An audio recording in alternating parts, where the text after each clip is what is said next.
नमस्कार। आप सुन रहे हैं पहली सी मोहब्बत, we lost diamond in search of gold मेरे साथ। पिछले एपिसोड में हमने जाना था अल्हाम की बाहर जाने वाली बात पर सदफ़ का बिगड़ना, और सदफ़ का अल्हाम पे बिगड़ना विचित्रा को पसंद नहीं आया था। अल्हाम वहाँ पहुँचकर सदफ़ को बताती है और कुछ खट्टी मीठी बातें करती है। वहाँ विचित्रा खो जाती है ईशा में। ईशा को लेकर रेयान कपूर लंच पर जाता है और फिर अल्हाम को एक अजीब लेकिन बहुत चंचल लड़की मिलती है जिसका नाम है हीर। तो ये पिछला एपिसोड था। आइए अगले एपिसोड में चलते हैं। रात हो चुकी थी और सदफ़ अपने बेड पर बैठे हुए फिर से अपनी स्क्रिप्ट बुक में कुछ लाइंस ऐड कर रही थी और ठीक उसके बगल में लेटे हुए विचित्रा उसे देख रही थी। सदफ़, प्लीज़ इसे बंद करो ना, विची ने कहा। बस 5 मिनट बाबा, सिर्फ 5 मिनट, सदफ़ ने अपनी बुक में देखते हुए ही विचित्रा से कहा था। ओके, 5 मिनट मतलब 5 मिनट। Okay okay. और ये कहकर विचित्रा अपने ब्लैंकेट को हटाकर अपने पैरों से बाहर की तरफ चली गई थी और वहाँ से अपना ग्लास जो पैग पिया करती है वो लेकर आ गई थी और फिर उसने अपने पैरों को दोबारा से ब्लैंकेट में डाल दिया था। सदफ़ ने उस पर अपना चेहरा तिरछा करके उसे कड़ी निगाहों से देखा था। ये क्या है? सदफ़ ने उन्हीं तिरछी निगाहों से पूछा और अपने लबों से लगाया ही था विचित्रा ने उस गिलास को कि अपनी निगाहों को सदफ़ पर किया। सदफ़ ने उसके होठों से वो गिलास हटाकर साइड वाले टेबल पर रख दिया। बिल्कुल नहीं, बिल्कुल भी नहीं विची, तुमने ये बहुत ज़्यादा कर दिया है और इस वक्त तो बिल्कुल नहीं, समझी तुम? ओह, जब तुम मुझे नहीं दोगी अटेंशन, तवज्जो, तो मैं क्या करूँगी? अच्छा बाबा, ठीक है, लो, मैंने काम बंद कर दिया। सदफ़ ने ये कहकर अपनी स्क्रिप्ट बुक को बंद कर दिया और अपने पेन के कैप को लगाकर उसे साइड वाली टेबल पर रख दिया।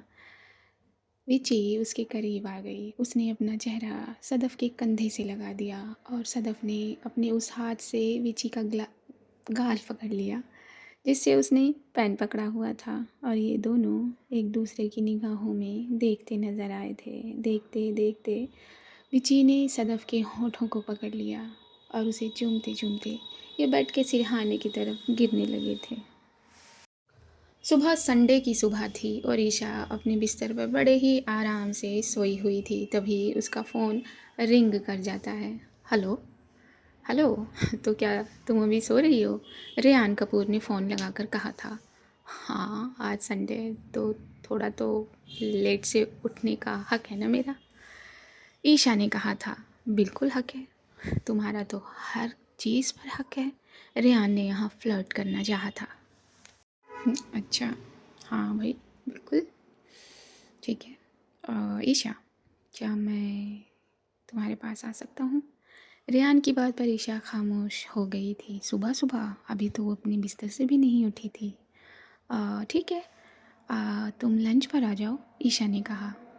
नहीं नहीं, तुम्हारे हाथ के खाने को किसी और दिन के लिए रखते हैं, फ़िलहाल के लिए चाय पर आता हूँ। फिर से ईशा थोड़ी सी घबरा गई थी कि वो जल्दी आ गया तो मैं तैयार कैसे होंगी।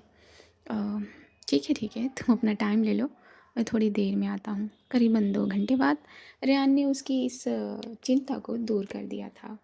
ओके, ईशा ये कहकर फ़ोन कट कर देती है और फट से अपने बिस्तर से उठकर जाकर वॉशरूम में चली जाती है। तो जैसा कि संडे की सुबह थी, सदफ़ ने आज येलो कलर का सूट पहना हुआ था जो स्लीवलेस था। अपने छोटे छोटे बालों को उसने ऊपर की तरफ उठाकर बांधा हुआ था और अपने कानों में बहुत छोटे स्टड्स पहने हुए थे। और विची ने रेड टी शर्ट के साथ अपना बैगी ट्राउज़र पहना हुआ था वाइट कलर का और वो बालकनी की टेबल पर कुछ जूस फ्रूट्स तो कुछ सैंडविच सजा रही थी। विचित्रा को ढूंढते ढूंढते सदफ़ यहाँ पहुँच गई थी। तुम ये क्या कर रही हो? हाँ, सदफ़ ने पूछा। सदफ़ की पुकार पर विचित्रा पीछे मुड़ी थी और सदफ़ को एक नज़र देखती नज़र आई थी। गुड मॉर्निंग, सदफ ये कहते हुए विचित्रा के करीब आ गई और विचित्रा ने अपने बाहिने हाथ में सदफ को भर लिया। Good morning my sleepy head. ये क्या हो रहा है सुबह सुबह? सदफ ने पूछा था। बस हो रहा है कुछ। तो तुमने नाश्ता बनाया? सदफ ने पूछा। हाँ बना लिया। ये बैठो यहाँ और ये लो। विचित्रा ने अपनी बात कहकर सदफ को चेयर पर बिठाया और उसके सामने जूस का ग्लास रख दिया।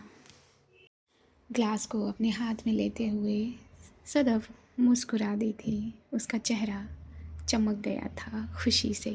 Thank you, welcome my wifey. Sadaf के थैंक यू का जवाब बड़े प्यार से दिया था विचित्रा ने। काश ये रोज़ होता। मतलब? सदफ की बात पर विचित्रा ने पूछा था। मतलब ये है कि काश संडे रोज़ होता, तुम रोज़ मुझसे पहले उठती और तुम रोज़ मेरे लिए ब्रेकफास्ट बनाती। नो नो वाइफी, अगर रोज़ संडे होता तो फिर ये होता ही नहीं ना। हाँ ठीक कहा तुमने, सदफ ने कहकर अपना ग्लास अपने लबों से लगाया था और एक जूस का सिप लेकर अपनी बात आगे कही थी। वैसे भी इस प्रोजेक्ट पर तो तुम संडे को भी काम कर रहे हो। नहीं नहीं वाइफी, आज कोई काम नहीं है। हाँ बस थोड़ा सा कल का शेड्यूल लिखूंगी मैं, वो भी सिर्फ और सिर्फ आधे घंटे के लिए। तुम नहीं सुधरोगी बिची। सदफ ने अपनी गर्दन को नाव में हिलाया और अपने सामने रखे फ्रूट्स के कुछ टुकड़ों से एक फ्रूट को अपने माउथ में ले लिया था।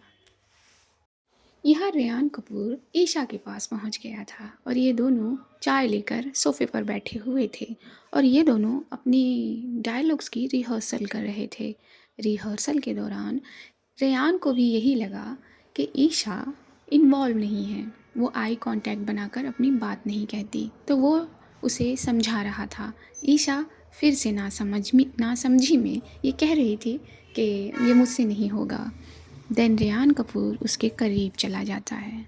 करीब जाकर वो उसके चेहरे को अपने दोनों हाथों में पकड़ता है। होगा, तुमसे ज़रूर होगा, बस अपने आप पर भरोसा रखो, रेयान ने ईशा को ये कहा था। और ये दोनों अपने अपने डायलॉग्स के साथ अपनी अपनी चाय फिनिश कर रहे थे, टाइम स्पेंड कर रहे थे एक साथ। यही चीज़ रेयान ने ईशा को कही थी। हम जितना भी टाइम स्पेंड करेंगे एक दूसरे के साथ, हमारे लिए बहुत अच्छा होगा, हमारे लिए कारगर होगा, हमारे डायलॉग्स और हमारे सीन्स में। रेयान की बात पर ईशा ने सिर्फ और सिर्फ अपनी गर्दन को हाँ में हिलाया था। जैसा कि विचित्रा ने कहा था कि वो आधे घंटे के लिए अपना शेड्यूल देखेगी, तो वो अपनी स्टडी में थी और उसने अपना लैपटॉप खोल रखा था और शेड्यूल की जगह वो ईशा की तस्वीरें देख रही थी, एक के बाद एक। अब एक तस्वीर आती है जिसमें वो कोई डांस स्टेप में है और उसके जो लंबे घने बाल हैं वो खुले हुए हैं, हवा में हैं और उसकी नज़रें सामने देख रही है। विचित्रा भी उन नज़रों को अपनी नज़रों में करती है और सिर्फ उस पिक्चर के साथ खो जाती है, ये जाने बूझे बगैर कि ये घर है और सदफ यहीं रहती है। पीछे से सदफ कुछ लेकर इसके पास हंसती हुई आई थी और उसके कदम स्टडी की टेबल के पास जाकर उसके पीछे रुक गए थे। उसने आगे कदम बढ़ाने की हिम्मत ही नहीं की। जो वो लेकर आई थी उसने अपने हाथों में दाब लिया, बंद कर लिया और फिर वो थोड़ी देर तक विचित्रा को देखती रही थी कि शायद उसके आने की आहट उसे उस ईशा में खोई हुई ख्याल से वापस ले आए, लेकिन ऐसा नहीं हुआ। सदफ ने इंतज़ार किया। इंतज़ार करने के बाद उसने अपने कदम स्टडी रूम से बाहर कर दिए। जब वो बाहर जाने लगी थी तब विचित्रा का ध्यान टूट गया था लैपटॉप की स्क्रीन से और उसे समझ आ गया था कि सदफ ने उसे इस हाल में देख लिया है और वो अपना माथा रगड़ती नज़र आई थी। होटल के रूम में अल्हाम के डोर पर नॉक हुआ था। हाँ बोलिए। ये कोई होटल का मेंबर था, स्टाफ मेंबर। अल्हाम। यस बोलिए। आपसे कोई हीर मिलने आई है नीचे। व्हाट? अल्हाम ने ये सुनते ही अपनी भौं को सिकोड़ लिया था। Okay welcome. और वो बंदा यहाँ से चला जाता है और अल्हाम जल्दी से अपने रूम को लॉक करती है और नीचे पहुँचती है। तुम यहाँ क्या कर रही हो? हाँ, अल्हाम ने पीछे मुड़ी हुई हीर से पूछा था। और अल्हाम की बात पर हीर ने अपना फ्रंट व्यू अल्हाम के सामने किया था। हाय, हेलो, गुड मॉर्निंग। तुम इतनी सुबह सुबह यहाँ क्या कर रही हो?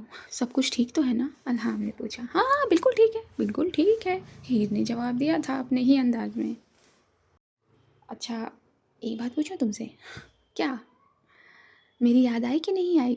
हीर ने अल्हाम से बेफिक्री से पूछ डाला था और अल्हाम मुझे गुस्से से देखती नज़र आई थी। तुम सुबह सुबह मुझसे ये पूछने आई हो? अल्हाम ने उसी गुस्से वाले भाव से हीर से कहा। नहीं, मैं ये नहीं पूछने आई हूँ। एक्चुअली ना, कल मैंने पूरा दिन और पूरी रात बहुत सोचा। हीर ने कहा। अच्छा, और तुमने क्या सोचा? अल्हाम ने पूछा। तुम्हारे बारे में, और क्या? हीर ने फिर से अपनी बेफिक्री दिखाई थी। तुमने मेरे बारे में दिन रात सोचा? सिली, तुम मुझे जानते तक नहीं हो, अल्हाम ने कहा। हाँ, तो क्या हुआ? मुझे लगा तुम्हें मेरी ज़रूरत होगी, हीर ने कहा। मुझे और तुम्हारी ज़रूरत है, अल्हाम ने पूछा। हाँ, तुम कितनी सीरियस और कितनी बोर दिखती हो। तुम्हें मेरी जैसी चार्मिंग गर्ल की ज़रूरत है ना? हाँ अल्हम, मुझे लगा तुम अपनी तरफ आने वाली हर खुशी को रोक कर बैठी हो, इसलिए मैं आई हूँ तुम्हारी ज़िंदगी में खुशी को शामिल करने। ओ कम ऑन, तुम्हारी गलत फहमी है ये, ओके? ऐसा कुछ नहीं है, अल्हाम ने कहा था। मैं सिर्फ़ और सिर्फ यहाँ अपने सेमिनार के लिए आई हूँ, जिसका आज लास्ट डेट है। और मैं 2 दिन यहाँ हूँ बिकॉज़ मेरी फ़्लाइट नहीं मिल रही है, इसलिए। ओके? अल्हाम ने अपनी आँखों को मलकाते हुए अपनी बात को पूरा कर दिया था। जब तुम्हारी सेमिनार का लास्ट डेट है आज, तो तुम 1-2 दिन क्यों रुकी हो? घूमने के लिए रुकी हो ना? हाँ? अल्हाम चुपचाप हीर के चेहरे को देखती नज़र आई थी, जो नाच रहा था।